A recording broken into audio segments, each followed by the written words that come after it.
Hello नमस्कार सभी कृषि योद्धाओं का एग्री कैपिटल के इस ऑनलाइन प्लेटफॉर्म पर हार्दिक स्वागत है। बीएससी एग्रीकल्चर में एडमिशन लेने से पहले काफ़ी लोगों का एक कॉमन सा डाउट होता है कि बीएससी एग्रीकल्चर तो कर लें, उसके बाद में प्लेसमेंट का क्या सीन है, फर्दर स्टडी का क्या सीन है और गवर्नमेंट जॉब के लिए कंप्लीट चीज़ें। आज मैं बीएचयू में अभी जस्टली जो कॉन्वोकेशन हुआ है, डिग्री डिस्ट्रीब्यूशन हुआ है, गोल्ड मेडलिस्ट तो नहीं कह सकता लेकिन किसी गोल्ड से कम नहीं है। दो हमारे साथ में सीनियर्स हैं, Abhishek Nova sir, most welcome sir. Thank you. और उसके बाद में हमारे साथ में है देवांश यादव सर।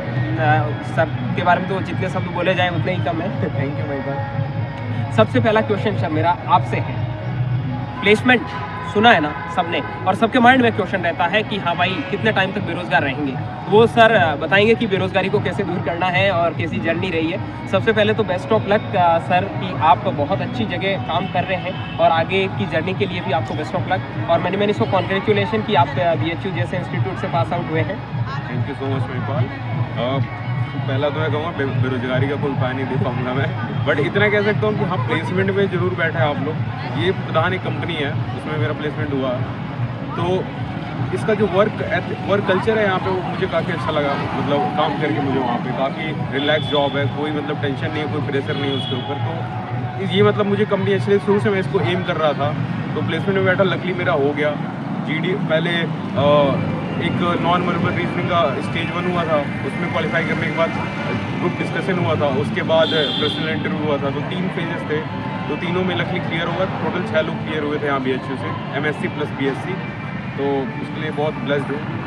हाँ बिल्कुल सर, आपने मतलब हार्डवर्क भी किया उस चीज़ के लिए और उस चीज़ तक आप पहुँचे हैं। सबसे पहले एक क्वेश्चन आ रहा है ना आपके माइंड में, प्लेसमेंट कितना मिलता है? तो सर का प्लेसमेंट तो यार 10 लाख प्लस होता है। क्यों सर, कितना प्लेसमेंट के बारे में क्या सीन है, पैसे कैसे मिलते हैं? तो अभी 1 साल की ट्रेनिंग होती है प्रधान में, डीएशिप डेवलपमेंट अप्रेंटिस बोलते हैं उसको। तो उसके बाद एज ए एग्जीक्यूटिव लगती है, तो उसमें 8.6 लाख हैं।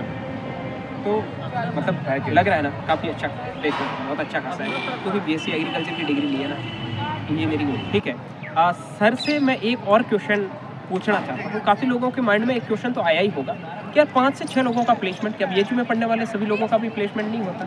तो ये तो एक बहुत कॉमन सा क्वेश्चन है और इसका जवाब सर बहुत अच्छे से दें।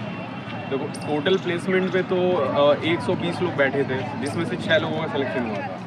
क्राइटेरिया यही था कि पहले वो थोड़ा सा आईक्यू चेक करने के लिए non verbal reasoning basic level की होती है, बहुत हार्ड नहीं होती है, वो करते हैं। फिर उसमें से सेलेक्ट करके फिर ग्रुप बना के ग्रुप डिस्कशन करते हैं। ग्रुप डिस्कशन में वो बस देखते हैं कि सामने वाला नार्सिसिस्टिक अप्रोच का तो नहीं है कि अपने थॉट को मनवाने में लगाओ, या फिर बहुत हार्ड अप्रोच अपना रहा हो, या फिर आर्गुमेंटेटिव में लड़ने में चला आ रहा हो। ये सब तो नहीं है उसके अंदर। वो दूसरों की सुन भी तो रहा है, अपनी कह रहा है, बाद में अपने भी वो कन्विंस हो जा रहा है, लोगों को कन्विंस भी कर रहा है। ये चीज़ एटीट्यूड उसमें मतलब देखा जा रहा था। तो ये सब 2-3 चीज़ें जो जज थे वो ये चीज़ देखे, फिर उन्होंने ऐसी सिलेक्शन कर रहा है। हाँ सर, आपका तो मतलब बहुत अच्छी कंपनी में सिलेक्शन हुआ। बाकी लोगों का प्लेसमेंट का क्या? बीएचयू में पढ़ने वाले मोस्ट ऑफ द लोग जो प्लेसमेंट के लिए जाना चाहते हैं, बहुत सारे लोग गवर्नमेंट एग्जाम के लिए सोचते हैं। काफ़ी पहले तो मैं दर्शकों को ये क्लियर कर देता हूँ कि सारे लोग प्लेसमेंट के लिए नहीं जाते हैं। ठीक है, बीएचयू में अराउंड 200 प्लस स्टूडेंट हैं और उनमें से 120 स्टूडेंट जो प्रधान सबसे टॉपेस्ट कंपनी मानी जाती है उनके लिए प्रेफर हुए थे। बाकी भी बहुत सारी कंपनियां आती है, वो डिपेंड करता है कि प्लेसमेंट सेल के हेड कौन है, यूनिवर्सिटी का क्या रिजल्ट है, उसके ऊपर भी डिपेंड करता है। सर थोड़ा, हालांकि हम डिटेल में कभी और बात करेंगे, थोड़ा बता दीजिए कौन कौन सी कंपनियां आपको प्लेसमेंट के लिए और ऑफर करती हैं? एक पहली तो सबसे पहली कंपनी आई थी प्रधानी, इसमें मैं बैठा था। तो ये होता क्या कि आप एक में सिलेक्शन हो जाता है आपको, आप दूसरी में नहीं बैठ सकते। इसके बाद आई थी मदर डेयरी आई थी। इसके बाद अभी शायद बायर सीट से पहले आते थे, अभी नहीं आ रहे। नूजी वीडू सीट से भी वो स्टार एग्री सीट, ये भी इतनी कंपनियां आती हैं। बिल्कुल सर ने बताया भी है, काफ़ी कंपनियां आती है। और मैं ना आगे आने वाले टाइम में प्रधान के बारे में जो हमारे सीनियर सेलेक्ट हुए हैं उनसे आपको बहुत डिटेल में मिलवाने वाला हूँ। सारी चीज़ बताएंगे कि प्रधान का पूरा प्रोसेस क्या रहता है, कैसे आप इसके लिए बैठ सकते हैं, क्या प्लेसमेंट का पूरा सिनेरियो रहता है, उसके बारे में भी बात करेंगे। कौन कौन सी कंपनियां आती हैं उनके बारे में भी चर्चा करेंगे। आप तो जिस जगह पे हैं उसके बारे में आप ही बताओगे, मैं तो उसके बारे में क्या ही एक्सप्लेनेशन दूँ। Thank you Mahipal. मैं देवांश यादव हूँ, यहाँ से महिपाल का सीनियर हूँ 1 साल 2 साल, और बहुत मज़े किया हमने साथ में। मैं एक्चुअली अभी right now MSc life sciences programme में इनरोल हूँ Indian Institute of Science Bangalore ISC Bangalore के अंदर। मेरा फर्स्ट ईयर है MSc का भी, तो मैं अभी वहाँ पर बायोफिजिक्स एंड बायोकेमिस्ट्री के अंदर। सर एक ऐसे इंस्टीट्यूट में है जो हर एक, चाहे एग्रीकल्चर बैकग्राउंड का स्टूडेंट हो या फिर नॉन एग्रीकल्चर बैकग्राउंड के स्टूडेंट, सबका सपना होता है। सर उस इंस्टीट्यूट में है। सर बहुत लकी, बहुत टैलेंटेड भी है भाई, कैपिटल ऑफ नॉलेज ये। तो सर आपका एक क्वेश्चन, आपसे एक क्वेश्चन है। BSc एग्रीकल्चर के साथ में आपने, हालांकि मुझे पता है ज़्यादा आप पढ़ते नहीं थे, तो ये जो अचीवमेंट आपने कैसे हासिल की उसके बारे में आप एक्सप्लेनेशन दीजिए। महिपाल, मैं बस इतना कहना चाहूँगा कि आप चाहे BSc के बाद MSc करें या कोई नौकरी की तैयारी करें या प्लेसमेंट लें, ठीक है, या फिर MBA करें, जो भी आपके फर्दर ऑप्शन आपने डिसाइड किया है, अपने ऊपर कॉन्फिडेंस रखें, अपने ऊपर विश्वास रखें कि आप कर सकते हैं, और कंपैरिजन में खुद को कभी कम मत समझिए।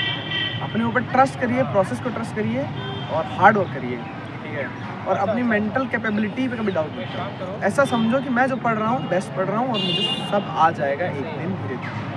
वही है इसका राज हमारे सक्सेस का। बाकी 2 शब्द मैं नोवा को बोलना चाहूँगा कि वो ऐड करें प्लीज इसका। इसमें एक चीज़ उसमें ये ऐड करना चाहूँगा कि हमेशा लर्निंग एटीट्यूड के साथ मतलब आगे बढ़ते रहें, कि ऐसा मत सोचे कि सामने वाले से हमेशा मतलब उसको सिखा दिया समथिंग, उसको ओवर पावर कर लूँ। सामने वाले से सीखने की हमेशा कोशिश करें, चाहे वो जूनियर हो चाहे आपका सीनियर हो। हमें सीनियर से बहुत कुछ सीखने को मिला है, जो भी एटीट्यूड पर्सनालिटी डेवलपमेंट हुआ कॉलेज में आके हुआ। हम लोग स्कूल में जब प्रिपरेशन कर रहे थे उस समय नीट की वो भी नहीं निकला, तो उसमें हमारी पर्सनालिटी बिल्कुल ज़ीरो थी। जितनी डेवलप हुई है यहीं पे आके हुई है, कॉलेज में आके। तो इसके लिए बहुत मतलब जो भी मेरा GD में जब ग्रुप डिस्कशन चल रहा था उस समय जितना भी हेल्पफुल था, जितनी भी मेरी पर्सनालिटी बाहर निखर के आई वहाँ पे 8-9 लोगों के बीच में, तो वो मैं मतलब काफ़ी कॉलेज लाइफ में मैं काफ़ी इसको क्रेडिट देना चाहूँगा कि जो मेरी कॉलेज लाइफ थी वो काफ़ी मतलब इसको हेल्प करी है, मतलब ये पर्सनालिटी डेवलप करने में। बिल्कुल सर ने बहुत अच्छी बात बताई है, और ये चीज़ मैटर भी करती है। आपको हार्डवर्क तो किसी चीज़ के लिए करना ही होगा, बिल्कुल, ठीक है। और सर आपका आगे का क्या एम है, उसको लेते हुए क्या आप सेटिस्फाइड है कि आपने वहाँ पे एडमिशन लिया है और आगे की जर्नी? यार एम एज सच ऐसा कोई हार्ड एंड फास्ट कोई एम नहीं है कि मुझे आगे क्या करना है। मैं मानता हूँ कि जो आपको भगवान दे रहा है, ऊपर वाला दे रहा है, कि जो आपको रास्ता दिखा है उस पर चलते रहो, ठीक है। मोस्ट प्रोबेबली मैं ट्राई कर रहा हूँ अब्रॉड में PhD के लिए। अगर PhD मिल जाए तो फिर यहाँ पे आके असिस्टेंट प्रोफेसर का मेरा सपना है, एक छोटा सा, जो शायद मैं पूरा करूँ। मुझे पढ़ाने में काफ़ी दिलचस्पी है। उसके अलावा मैं ये कहूँगा कि जो मेरे कोर्स में अगर किसी को इंटरेस्ट आए MSc लाइफ साइंसेस, क्योंकि तुम एग्रीकल्चर में हो, तुम ये कभी खुद को मत समझना कि तुम सिर्फ प्लांट पे काम करने के लिए बने हो। तुम कैंसर पे भी काम कर सकते हो, आगे जाके तुम कोई भी डिसीज़ पे काम कर सकते हो। तुम हर वो काम पूरा कर सकते हो जो शायद कुछ लोग ऐसे होते हैं जो नीट दे के आते हैं और उनका नहीं होता, तो वो यहाँ आ जाते हैं, फिर सोचते हैं कि हम ये क्यों पढ़े, हमें कोई इंटरेस्ट नहीं आ रहा है। स्विच कर सकते हो उसके बाद भी, अगर तुम्हें बहुत ज़्यादा दिलचस्पी है उस चीज़ के अंदर, बहुत ज़्यादा मन है करने का, तो गेट, IIT गेट और IIT जैम और गेट के 2 एग्जामिनेशन होते हैं जो आप अपेयर करें। और मैं तो कहता हूँ हर बच्चा करे, चाहे आगे कुछ करना हो नहीं करना हो, वो एग्ज़ाम आपको बहुत कुछ सिखा के जाएगा। और उसके बाद उसमें एक इंटरव्यू होता है IISc बेंगलोर के अंदर, उसकी कट ऑफ आती है। इंटरव्यू वगैरह क्लियर करने के बाद 350 बच्चों में 30 लोग सेलेक्ट हो जाते हैं फाइनली इस बैच के लिए। पर सबसे मेन चीज़ जो मायने रखती है कि आप सीखे कितने, जो अभिषेक ने बोला पहले ही कि लर्निंग एटीट्यूड रखना बहुत ज़रूरी है। सिलेबस से स्टिक मत रहिए, 10 चीज़ें सीखिए, 10 चीज़ें अप्लाई करिए लाइफ में। बिल्कुल सर ने बहुत अच्छी चीज़ें बताई है। क्या हुआ, चल रहा है वो बीच में प्रॉब्लम, ठीक है। बहुत सही चीज़ बताई है। और मैं एक चीज़ आपको और बता देना चाहता हूँ कि ये जो भी चीज़ें मैंने अभी सर के साथ में प्राइवेट कंपनी के बारे में, आगे फर्दर स्टडी के बारे में इस वीडियो में काफ़ी चीज़ें कवर की है। आगे आने वाले टाइम में, वैसे कि आप सब जानते हैं कि एग्री कैपिटल फिलहाल एग्रीकल्चर स्टूडेंट के लिए बहुत कुछ अच्छी चीज़ें कर रहा है, और मैं सर से भी रिक्वेस्ट करूँगा कि सर इन चीज़ों के बारे में आप डिटेल में एक्सप्लेनेशन एक वीडियो में ज़रूर दें, ताकि ये पता चले। जल्दी महिपाल के चैनल पर वीडियो आएगी, वो चैनल भी हमारा ही है सबका। बिल्कुल सर, डेफिनेटली। और इसके बारे में ये सारी चीज़ें भी जानेंगे। सर क्या ऐड करना चाहते हैं? बहुत बहुत धन्यवाद। अभी थोड़ा सा जल्दी है कॉन्वोकेशन के लिए, ठीक है। तो बिल्कुल नेक्स्ट वीडियो करते हैं। बिल्कुल डिटेल में सारा वीडियो मिलेंगे। दोस्तों के साथ बहुत सारा मजा करो, बहुत सारी अच्छी मेमोरीज बनाओ, कॉलेज जियो, कॉलेज लाइफ जियो, चाहे BHU हो, IRI हो, कहीं कोई भी दुनिया कोई भी कॉलेज में हो, दोस्त बनाओ अच्छे, लर्निंग एटीट्यूड रखो, मजे करो। हॉस्टल लाइफ बेस्ट लाइफ होती है। बिल्कुल बहुत अच्छी चीज़ें बताई है। आई होप कि ये सारी चीज़ें आपको अच्छी लगी है। चीज़ें अच्छी लगी तो वीडियो को लाइक करके दोस्तों के साथ में शेयर जरूर करना। मिलता हूँ जल्दी एक नई वीडियो और नई एपिसोड के साथ में। तब तक के लिए स्वस्थ रहे, मस्त रहे, देखते रहे एग्री कैपिटल का यूट्यूब चैनल माई चौधरी BHU के साथ। Thank you very much.